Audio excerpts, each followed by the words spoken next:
Assalamualaikum warahmatullahi wabarakatuh.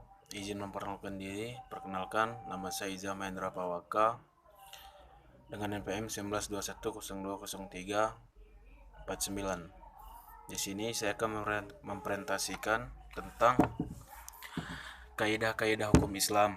Yang pertama, prinsip dalam hukum Islam. Kata prinsip berarti asas, yakni kebenaran yang menjadi pokok dasar orang berpikir, bertindak, dan sebagainya. Adapun yang dimaksud dengan prinsip-prinsip hukum Islam ialah cita-cita yang menjadi pokok dasar landasan ataupun hukum Islam. Adapun prinsip-prinsip dalam hukum Islam di antara lain, yang pertama meniadakan kesempitan dan kesukaran, contohnya orang yang sedang berpergian, sakit dan dalam keadaan hamil atau menyusui boleh tidak berpuasa. Kedua, sedikit pembebasan. Ketiga, bertahan dalam menetapkan hukum. Al-Quran diturunkan secara berangsur-angsur, bukan sekaligus, sebab mengingat potensi manusia yang sangat terbatas, hingga ketika ada ayat yang telah diturunkan kemudian dipahami, barulah ayat lain diturunkan. Keempat, memperhatikan kemaslahatan manusia. Dalam penetapan hukum selalu didasarkan pada 3 sendi pokok, yaitu pertama, hukum ditetapkan setelah masyarakat membutuhkan hukum-hukum itu. Kedua, hukum ditetapkan oleh suatu kekuasaan yang berhak menetapkan hukum dan memudahkan masyarakat ke bawah ketetapannya. Ketiga, hukum ditetapkan menurut kadar kebutuhan masyarakat. Kelima, mewujudkan keadilan.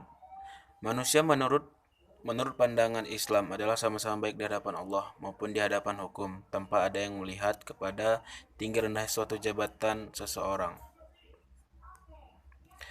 Kaidah-kaidah hukum Islam.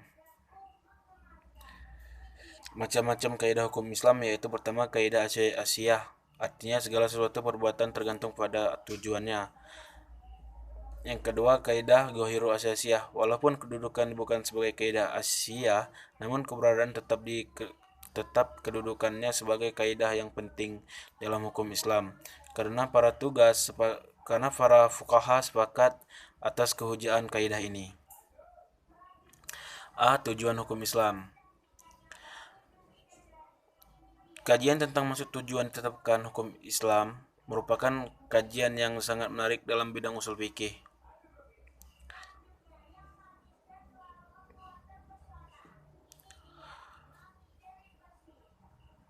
Asy mengatakan bahwa doktrin maqasid syariah adalah kelanjutan dan perkembangan dari konsep masalah.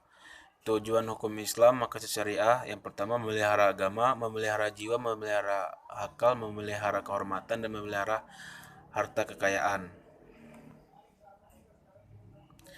Mungkin itu saja yang bisa saya sampaikan. Kurang lebihnya saya mohon maaf. Kepada Allah saya mohon ampun. Wabillahi taufiq wal hidayah. Wassalamualaikum warahmatullahi wabarakatuh.